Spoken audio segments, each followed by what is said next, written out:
Hi,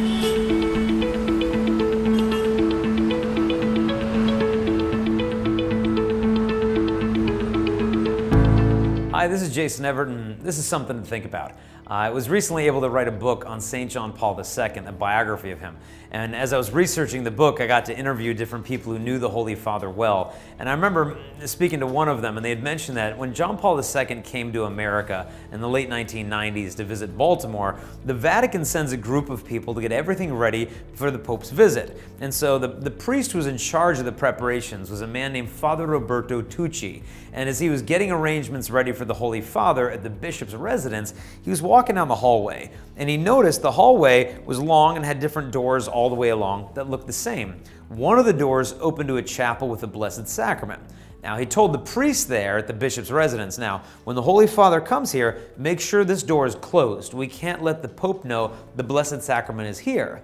And the priest, Father Michael White, wondered, well, why are you hiding, Jesus from the Pope? And Father Tucci explained, well, we're in charge of the Holy Father's schedule, and his apostolic visits are planned every single minute. He's got 5 minutes with these kids and 10 minutes with the seminarians, 5 minutes with the vice president. It's all ordered. And he said the challenge we're having with St. John Paul II here is that whenever he finds the Blessed Sacrament, he insists on making a visit to Jesus. He gets lost in contemplative prayer, and it ruins the entire schedule for like an hour and a half. So when the Holy Father comes, just make sure the door is closed, and the Holy Father will walk right by. He won't know it's there. Now, a couple weeks later, John Paul II shows up, and he's walking down this hallway slowly, and it's got all these doors, and they all look identical. And he's slowly walking by, and he passes the door, and he keeps walking, and then he stops.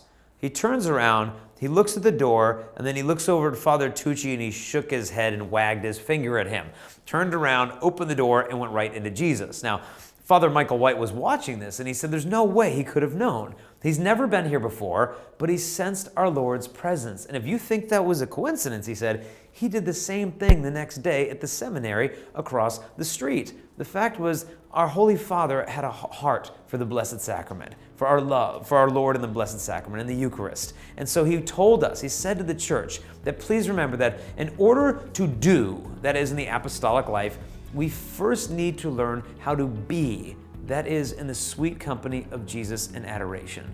And so take a break from all the busyness of your day, find an adoration chapel, and just be with our Lord. Because to sit still in His presence and listen to Him is one of the most fruitful things that we can do for the church. That's something to think about. God bless.